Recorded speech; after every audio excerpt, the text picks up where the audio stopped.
Hello बच्चों, let's see this question. The question says that evaluate limit x tend to infinite x upon under root of 4x square plus 1 minus 1. Okay, we have given here these things.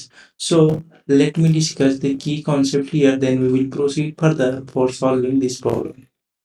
की concept हमारा यहाँ पे ये है कि चाहे देखिए जब भी आपको लिमिट दी हो, ठीक है, यहाँ पर ये बोलना चाहता है लिमिट, मान लीजिए ए दिया हुआ है और कोई फंक्शन दिया हुआ है, तो ये यहाँ पे लिमिट देने का मतलब होता है कि हमसे पूछा जा रहा है इस फंक्शन की ए पर क्या वैल्यू टेंड करेगी। ठीक है, तो हम क्या स्टेप फॉलो करते हैं।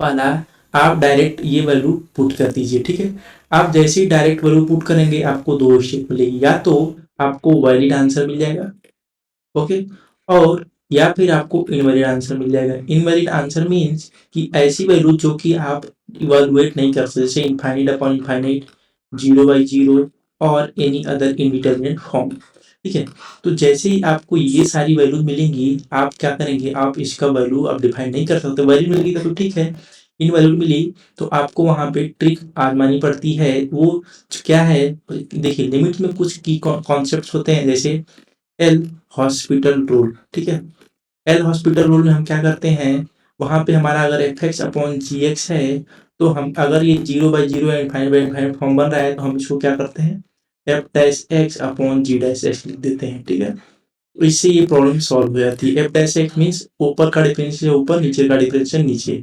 या फिर और भी तरीके हैं, जैसे इस जो हमें फंक्शन दिया हुआ है उसको आप मैनिपुलेट कीजिए, उससे भी हमारी प्रॉब्लम इजीली सॉल्व हो जाती है। ठीक है, तो मैनिपुलेशन से भी हम प्रॉब्लम सॉल्व कर सकते हैं।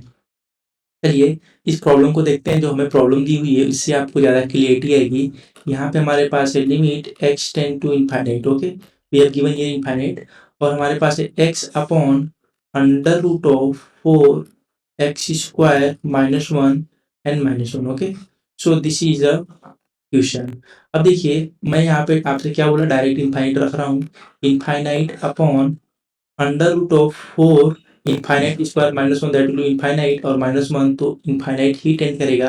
तो यहाँ पे आपको दिखा कि ये क्या बन रहा है, इनफाइनाइट बाय इनफाइनाइट फॉर्म। ठीक है, इसका मतलब ये इनवैलिड है, और ये प्रॉब्लम हम डायरेक्टली नहीं सॉल्व कर पा रहे हैं, हमें इनवैलिड आंसर मिल रहा है। तो क्या करेंगे हम, अब यहाँ पे मैनिपुलेशन वाला काम करेंगे।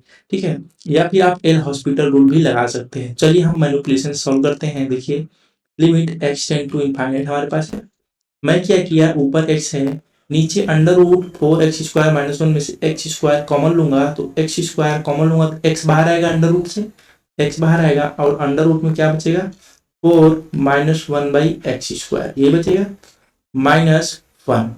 अब देखिए यहाँ पे जो 1/x स्क्वायर है, इसमें अगर आप इनफाइनाइट वैल्यू रखेंगे तो ये पूरी टर्म क्या हो जाएगी, जीरो। इसका मतलब ये जीरो हो गई, तो अंडर रूट के अंदर केवल क्या बचा, 4 बचा। ठीक है, तो अंडर रूट ऑफ 4 वो क्या बन जाएगा, 2।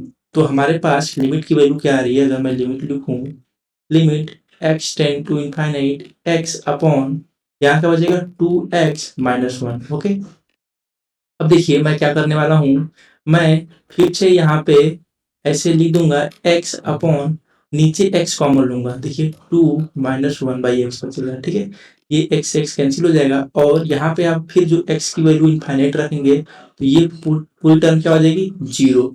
इसका मतलब ऊपर हमारा क्या बचा, ऊपर में हमारे पास केवल 1 बचा है, और नीचे में हमारे पास 2 बचा हुआ है, तो ये हमारा आंसर आ गया। ओके, ये हमारी लिमिट का आंसर आ रहा है after doing manipulation. Okay, so this is our final answer for this problem.